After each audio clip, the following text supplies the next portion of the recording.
It also has the added benefit of helping folks to get, if they're, we constantly encounter folks who have issues, but that are neighborhood type issues, but are not, they're not city residents. Therefore, we're powerless to address their issues.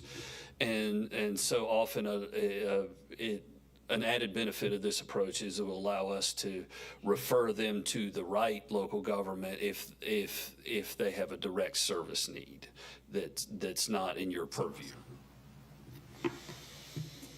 So, yes, so we do look at them. Yeah. In the, to use your word screening, but we're not saying we're not allowing you to speak or not, because I've been reading the comments, you know, and people are afraid. We're not screening or editing subject matter or anything of that nature. We're simply directing people to the correct resource. And as a matter of fact, by policy, if you want to come and talk about a neighborhood issue outside the city limits, you could do that too. But most of the folks just want to be talking to the right group to have their needs met. So we hope that will be convenient for all parties. Yes, Ms. Rogers. Chris, can I ask a follow-up question? Sure. So if someone does want to call in and have the city staff support in filling out this form, is it also by noon on, is it the same deadline and time frame? That's right. And these next few meetings, we can help folks if there's timing issues. It's just to make sure that we don't have we're not ill-equipped. Great. And then my last question, is there a limit to the number of people that can address council? No, that would be a matter of council. If council wanted to do that, you all are in control of your agenda, but right now it's however many folks sign up, everyone's 2 minutes. Okay, great, thanks. Good. Any other questions? Thank you, Mr. Story. Thank you, sir. Council updates. And before we go to council updates, I do want to make mention, because I'm sure everybody else may steal my thunder here, the 39th annual Martin Luther King Jr. Unity Week celebration. It actually kicks off on Thursday. The mayor has a breakfast Thursday morning, but also that evening, we have the art contest reception at 6:00 p.m. at Chapman Culture Center, 200 East Main Street. On Friday, we all recognize January the 16th as Kindness Day, all day. Be kind to your neighbor, be kind to your friend. But as we had that theme about young people, we will have a teen takeover at Dr. T.K. Gregg Recreation Center, United Teen Takeover on Friday. So our teenagers will be there from 7 until we decide it's time to go home, but they will have access to the centers just to open it up, a safe place for them to go and, you know, just blow off steam and just be in a safe environment. That's just one thing that we're doing for them early on. Also, Saturday, we have the Walk is One, 9:00 a.m. We will start at the Robert Chapman III Center for Philanthropy, right there on 431 East Kennedy Street. Thank you, Troy Hanna, for helping us with that. That is 9:00 Saturday morning, the 17th. Also, Sunday,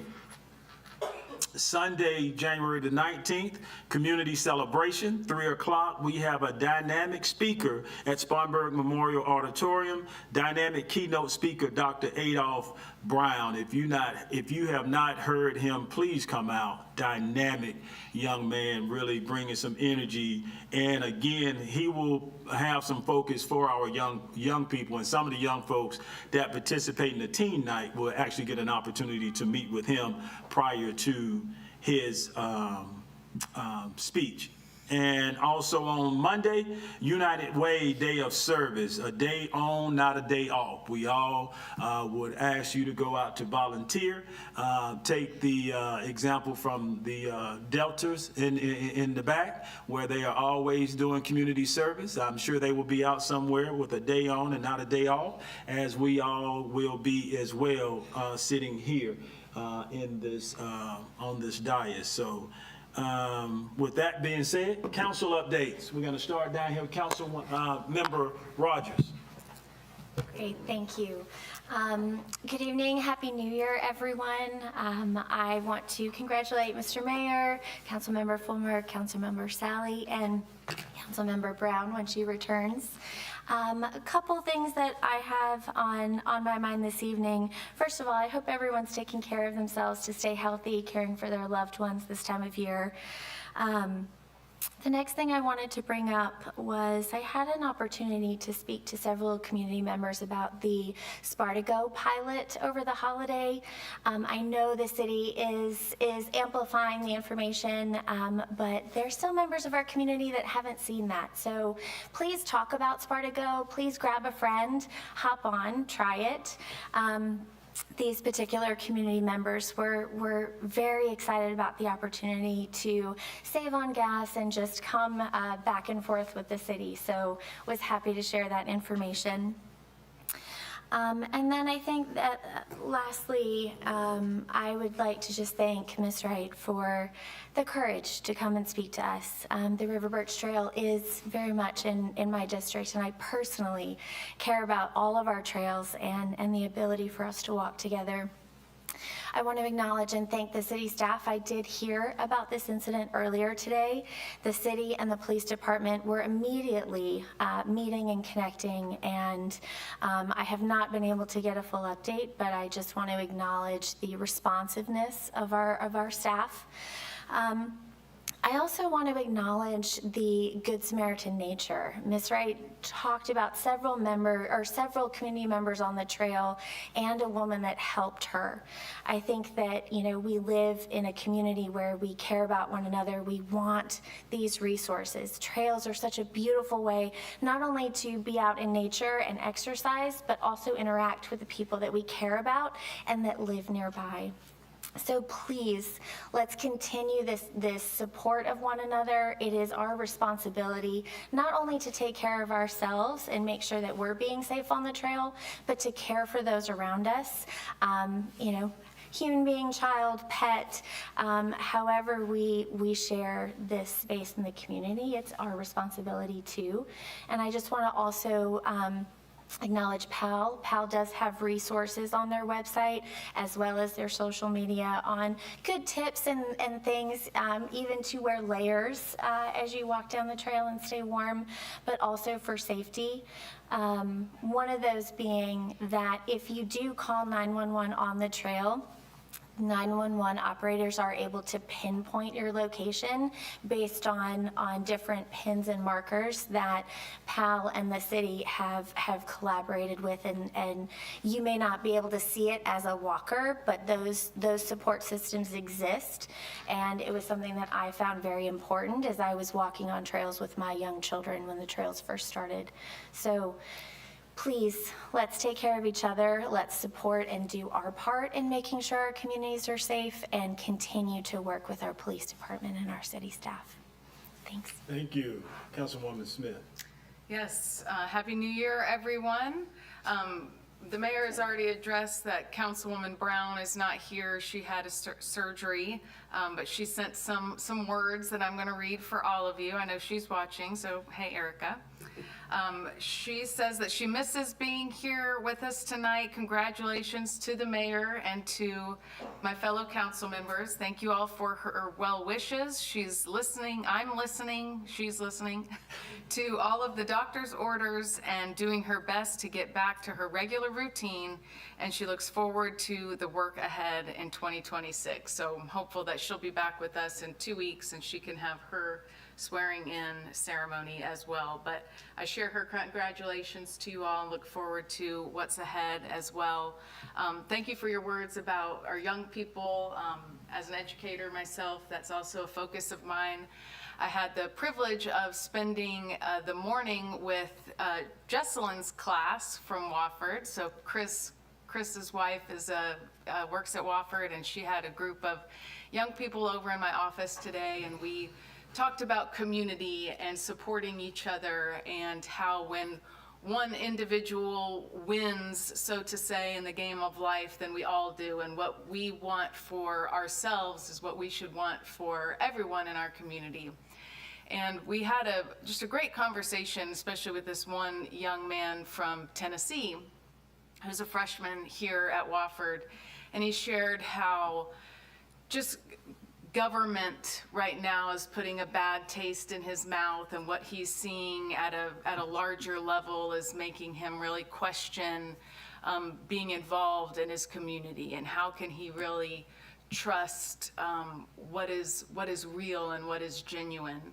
And it made me really think, how the young people are watching us. And I told him to not give up on local government, that I can understand his distrust of layers of government above us, and I wanted to validate his experience, as probably so many of us are feeling right now as well. But our young people are watching us, and so just what you were saying, taking care of each other, showing up for each other.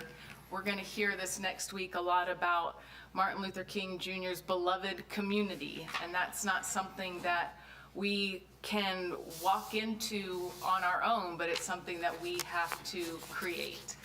And a tradition of mine every time of year, this time of year, is to read Dr. King's letter from a Birmingham jail. And so I encourage you, especially my fellow white folks, that's a great letter to read, as it's written to white Baptist pastors and the white moderate. And it's just a great thing to be challenged by every year. So if you're lacking in something to read, I encourage you to pick that up this next week as we enter into this time of reflection and unity in achieving it and in desiring it. So thank you. Just had the discussion with the Viking Early College seniors Yeah. with a Yep. letter from a Birmingham jail, so very inspiring. Councilwoman Sally. Thank you. I want to say thank you all for coming out tonight, and condolences to the Span family. I do know Miss Jane Span, and I'm sorry to hear that, and that's the way life is. Also, I ask that you pray for my husband due to his sickness. And to Ms. Wright, I am sorry that happened, and I do hope that we can remedy the problem for you and make it safer for everyone. Also, looking forward to the next 4 years. I do know that we are economically growing. Thank you to Miss Catherine for putting us on the map, because she does. Everybody else does what they want to do, but she puts us on the map. To the staff of Spartanburg City, thank you all. To my council members, thank you all. I'm not gonna say any more than what you all have already reiterated, and that's grand. Happy New Year. Thank you. Councilman Former. Yes, sir, Mr. Mayor. Certainly wish Councilmember Brown a speedy recovery, and look forward to having her back in 2 weeks, and certainly thinking about Roland as he tries to get better as well. Juliet, thank you for sharing your story. It was important to do that, and I know it wasn't easy, but we appreciate it, and I think awareness is something that's extremely important in a situation like that. It's not always the common thing, so we appreciate that. And then I'd like to finally thank Carolina Foothills Credit Union for their investment in Spartanburg. Really excited about what you're planning to do for Spartanburg, and as well as having a corporate headquarters located here. That's exciting, so appreciate everything you're doing. And then thank you everybody for coming out tonight. It was a great crowd, and we appreciate the opportunity to see each other and get ready for the next year. Awesome. Mayor Pro Tem.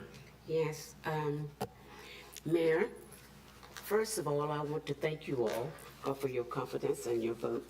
Thank you very much. I want to say too, I am saddened to hear about Jane Span. I was just at her house Saturday, and I took a plant there, and I thought that she was going to come around because she maybe beat it. And so I am very, very sad to hear that she has passed, but I'm sure she has gone on to a better place. And then my sisters that are here in that deep colored pink that you're wearing, beautiful, gosh, and thank you for coming out.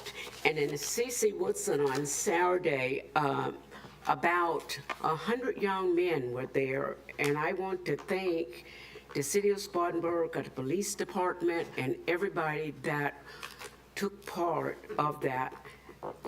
It was wonderful.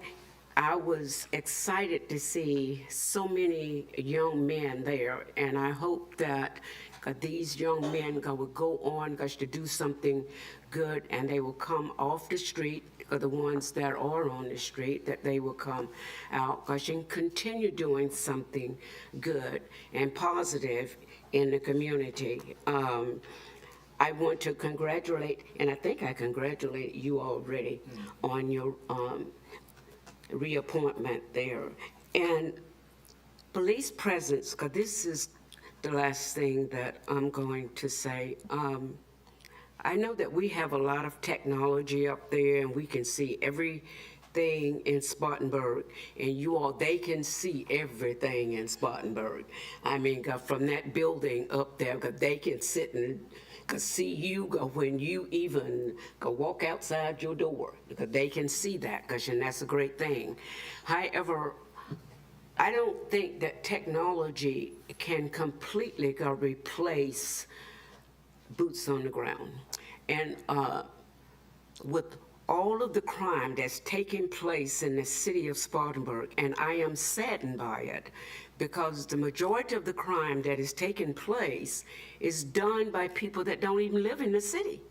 And that's the sad part about it. So I am hoping that we can get more presence on the ground, that people can see your faces.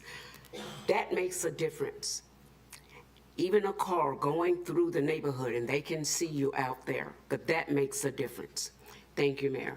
Thank you, Mayor Pro Tem, and we all agree that, that the presence, is a deterrent, is being proactive, so we totally agree with you. I too had the opportunity to go to CC Saturday morning to greet the young people, like Mayor Pro Tem mentioned, about 100 young folks, and they saw the way that PD works, and it was actually put on by our police department. So outstanding job, Major, and everyone else that played a part in it. But again, I just want to continue on that theme of opportunity. Carolina Foothills, thank you guys for what you have done in the past with Power Up and helping with the home loans from the north side, and it's just an outstanding outfit, and thank you for bringing your corporate office here to Spartanburg. Again, an opportunity for all people, and so that's what we want to see as we move forward. Again, thank you all for being here. Happy New Year to you, and I think we have an opportunity for an adjournment. Mayor, I make a motion to adjourn. Second. All in favor? Aye. Let's go home. Thank you all for being here. Caleb, I forgot to mention Caleb Hodge. You're talking about a young person that's involved and want to be involved. Caleb, thank you for coming, man. Thank you.